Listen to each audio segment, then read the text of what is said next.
ಕೆಆರ್ಪುರಂನ ವೀರಭದ್ರಸ್ವಾಮಿ ಪ್ರೌಢಶಾಲೆಯಲ್ಲಿ ಮಕ್ಕಳಿಂದ ಸ್ವಚ್ಛತಾ ಕಾರ್ಯ. ಪಬ್ಲಿಕ್ ಟಿವಿ ವರದಿ ಬೆನ್ನಲ್ಲೇ ಶಿಕ್ಷಣಾಧಿಕಾರಿಗಳಿಂದ ಈಗ ಪತ್ರ ಬಂದಿದೆ. ಶಿಕ್ಷಣ ಇಲಾಖೆ ಉಪನಿರ್ದೇಶಕರಿಗೆ ವಿವರಣೆ ಕೇಳಿ ಈಗ ಪತ್ರವನ್ನ ನೀಡಲಾಗಿದೆ. ಶಾಲೆ ಸ್ವಚ್ಛತೆಗೆ ಮಕ್ಕಳನ್ನ ಬಳಸಿಕೊಂಡ ಬಗ್ಗೆ ವಿವರಣೆ ಕೇಳಿ ಪತ್ರ.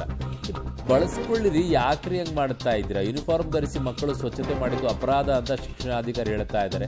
ಹಳೆಯ ವಿದ್ಯಾರ್ಥಿಗಳಿಂದ ಸ್ವಚ್ಛತಾ ಕಾರ್ಯ ಅಂತ ಶಾಲೆಯಿಂದ ಸಮರ್ಥನೆ. ನಂಗೆ ಅರ್ಥ ಆಗದೆ ಇರುವಂಥದ್ದು ಏನಾಗುತ್ತೆ, ಟಾಯ್ಲೆಟ್ ಕ್ಲೀನ್ ಮಾಡೋದೆಲ್ಲ ಬೇಡ, ಇಂಥವೆಲ್ಲ ಕಲಿಸ್ಬೇಕು ಮಕ್ಕಳಿಗೆ. ಇನ್ನೇನು ಕಲಿಸ್ತೀರಾ? ಬರೀ ಬುಕ್ ಹಿಡ್ಕೊಂಡು ಓದ್ಕೊಂಡು ಮಾರ್ಕ್ಸ್ ತಗೊಳ್ಳಿ ಅಂತ ಹೇಳೋದಾ? ನಾಟ್ ಫೇರ್ ಇದು. ಮಕ್ಕಳಿಗೆ ಕಲಿಸ್ಬೇಕು ಅವ್ರ ಸ್ವಚ್ಛತೆಯನ್ನು. ಮನೆಯಲ್ಲೂ ಹಾಗೆ ಮಾಡಿ ಕೂತ್ಕೊಂಡು ಮನೆಯಲ್ಲಿ ಕೆಲಸದವ್ರನ್ನ ಹಚ್ಚೋದು, ಅಲ್ಲೂ ಕ್ಲೀನ್ ಮಾಡೋದು ಗೊತ್ತಿಲ್ಲ ಅವಕ್ಕೆ. ಶಾಲೆಯಲ್ಲಿ ಅವ್ರ ಶಾಲೆಗಳನ್ನು ಅವರೇ ಕ್ಲೀನ್ ಮಾಡ್ಕೊಳ್ಳೋದು ತಪ್ಪೇನು ಅಂತ? ತಪ್ಪೇನಿದೆ ಇದರಲ್ಲಿ? No, I am totally disagree with this. ಇದು ತಪ್ಪು ಅನ್ನೋದಾದರೆ ಅಲ್ವೇ ಅಲ್ಲ. ಶಾಲೆಗೆ ನಾವೆಲ್ಲ ಮಾಡಿದ್ದೀವಿ ಇವುಗಳನ್ನೆಲ್ಲ. ಒಂದು ಡಿಸಿಪ್ಲಿನ್ ಬರುತ್ತೆ. ನನ್ನ ಶಾಲೆ ಹೇಗಿರಬೇಕು ಅನ್ನೋದನ್ನು ಮಕ್ಕಳಿಗೆ ಕಲಿಸ್ಕೊಡ್ಬೇಕು. ಅವುಗಳೆಲ್ಲ ಕಲಿಬೇಕು ಮಕ್ಕಳು. ಬರೀ ಬುಕ್ ಹಿಡ್ಕೊಂಡ್ಬಿಟ್ಟು ಬುಕ್ಕಲ್ಲಿರುವಂಥದ್ದನ್ನು ಓದಿ ಮಾರ್ಕ್ಸ್ ತೊಗೊಳ್ಳೋದು ಅಷ್ಟೇ ಅಲ್ಲ ಶಾಲೆ. ನನ್ನ ಶಾಲೆ ಅನ್ನುವಂಥ ಭಾವನೆ ಬರಬೇಕು ಅವಕ್ಕೆ. ಟಾಯ್ಲೆಟ್ ಕ್ಲೀನ್ ಮಾಡಿಸೋದೆಲ್ಲ ಮಾಡಿಸ್ಬೇಡಿ, ಅಲ್ಲಿರೋ ಬಾತ್ರೂಮ್ ಕ್ಲೀನ್ ಮಾಡಿಸೋದೆಲ್ಲ ಮಾಡಿಸ್ಬೇಡಿ. ಹೊರಗಡೆ ಕ್ಲೀನ್ ಮಾಡಿಸೋದನ್ನು ಕಲಿಸ್ಕೊಡಿ ಮಕ್ಕಳಿಗೆ, ಕಲಿಬೇಕು ಅವೆಲ್ಲ.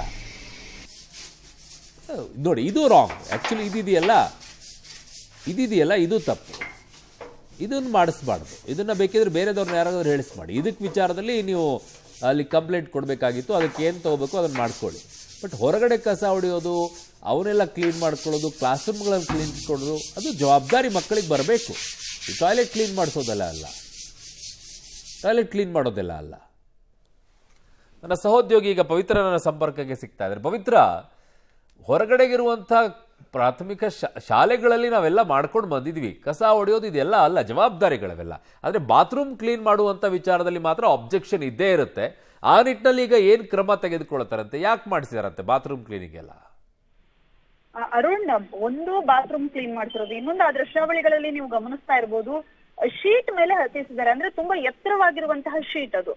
ಕೊಂಚ ಕಾಲ್ ಜಾರದ್ರು ಕೂಡ ಕೆಳಗಡೆ ಬಿದ್ದೋಗ್ತಾರೆ ಮಕ್ಕಳು. ಏನೂ ಸೇಫ್ಟಿ ಕೂಡ ಇಲ್ಲ. ಇನ್ನು ಕಂಬದ ಮೇಲೆ ಹತ್ತಿರೋದು. ಸೊ ಈ ರೀತಿಯ ದುಸ್ಸಾಹಸವನ್ನ ಮಕ್ಕಳ ಕೈಯಲ್ಲಿ ಮಾಡಿಸಿದ್ದಾರೆ. ಬಟ್ ಇವಾಗ ಅಲ್ಲಿನ ಆಡಳಿತ ಮಂಡಳಿಯವರು ಹೇಳ್ತಾ ಇರುವಂತದ್ದು ಬೇರೆನೆ ಕತೆ. ಅಂದ್ರೆ ಇದು ಶಿಕ್ಷಕರೇ ಮಾಡ್ತಿರುವಂತದ್ದು, ನಮ್ಮ ಶಾಲೆಯ ಮೇಲಿನ ದ್ವೇಷಕ್ಕೆ ಮಕ್ಕಳ ಕೈಯಲ್ಲಿ ಕೆಲಸವನ್ನ ಮಾಡಿಸಿದ್ದಾರೆ, ಟಾಯ್ಲೆಟ್ ಕ್ಲೀನಿಂಗ್ ಅನ್ನ ಮಾಡಿಸಿದ್ದಾರೆ ಅಂತ ಹೇಳ್ತಾ ಇದ್ದಾರೆ.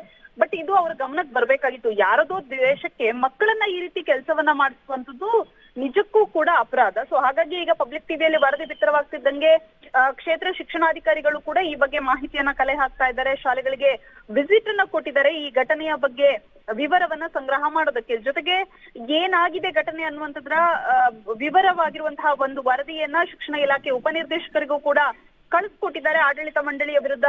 ಜೊತೆಗೆ ಯಾರು ಈ ಕೃತ್ಯವನ್ನ ಎಸಗೋದಕ್ಕೆ ಕಾರಣವಾದ್ರು ಶಿಕ್ಷಕರು, ಅವರ ವಿರುದ್ಧ ಕ್ರಮವನ್ನ ಕೈಗೊಳ್ಳೋದಕ್ಕೆ ಕೂಡ ಆದೇಶವನ್ನ ಕೊಡ್ತಾ ಇದ್ದಾರೆ. ಯಾರು ಓಕೆ ಪವಿತ್ರ, ನಿಮ್ಮೆಲ್ಲ ಮಾಹಿತಿಗೆ ಧನ್ಯವಾದಗಳು.